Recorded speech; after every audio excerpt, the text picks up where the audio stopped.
Doğu Türkistan'da bir genç daha suçsuz yere gözaltına alındı. Doğu Türkistan'ın Turfan şehrinde bulunan Altın Köprü adlı turizm şirketi çalışanı Abdurrahman Mehmet'in ailesinden ceza kampına götürülen akrabalarının selamını Japonya'da yaşayan yeğeni Muharrem Mehmet Ali'ye ilettiği için yurt dışı ile bağlantılı olduğu gerekçesiyle tutuklanıp ceza kampına götürüldüğü bildirildi. Özgür Asya Radyosu'nun haberine göre Abdurrahman Mehmet'in ailesinden 10 kişinin hapishane ve ceza kamplarında olduğu, aile fertlerinin tamamının Turfan bölgesinde tarımla uğraşan çiftçiler olmasına rağmen keyfi suçlamalarla birçoğunun tutuklu olduğu belirtildi.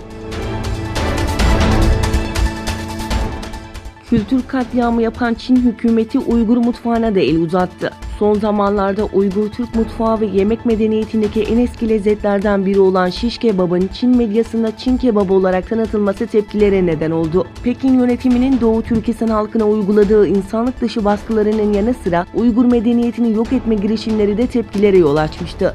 Çin'in Global Times gazetesinde 13 Ağustos'ta yayınlanan Sözde Çin Kebabı adlı makalede şiş kebabının yabancı misafirleri Çin'e getiren en önemli etkenlerden biri olduğu ve çok eski zamanlardan beri Çin mutfağına ait olduğu iddia edildi. Öte yandan İstanbul Başkonsolosluğu tarafından da Uygur Türkleri için bayramların olmazsa olmazı dünyaca ünlü Uygur mutfak lezzeti Sanzan'ın da Çin mutfak lezzeti olarak tanıtılması dikkatlerden kaçmadı. Çin'in Hong Kong Özel İdari Bölgesi'nde suçluların Çin'e iadesi tasarısının iptali talebiyle düzenlenen protestolar bugün de devam ediyor. Sivil İnsan Hakları Cephesi adlı grubun organize ettiği protesto eylemi için binlerce kişi Victoria Park alanında toplandı. Protestocular öğle saatlerinde başlayan yağmura rağmen "Bağımsız Hong Kong, tasarıyı geri çek, demokrasi istiyoruz, itaat etmeyeceğiz" sloganları attı. Bir grubun 21 Temmuz'da göstericilere saldırmasına gönderme yapan protestocular ise "Polis gangster ile el ele halka zarar veriyor" pankartları taşıdı. Öte yandan Komünist Çin yönetiminin Doğu Türkistan, Hong Kong ve Tayvan'a yönelik insanlık dışı uygulamalarından bıkan bir Çinlinin ilginç protestosu dikkatlerden kaçmadı.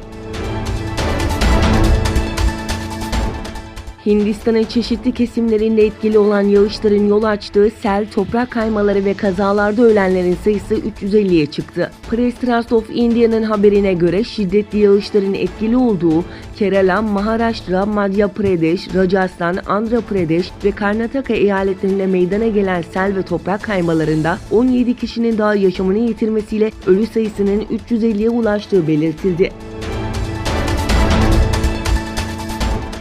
Hürmüz Boğazı ve Körfez bölgesinde gerilim dinmek bilmiyor.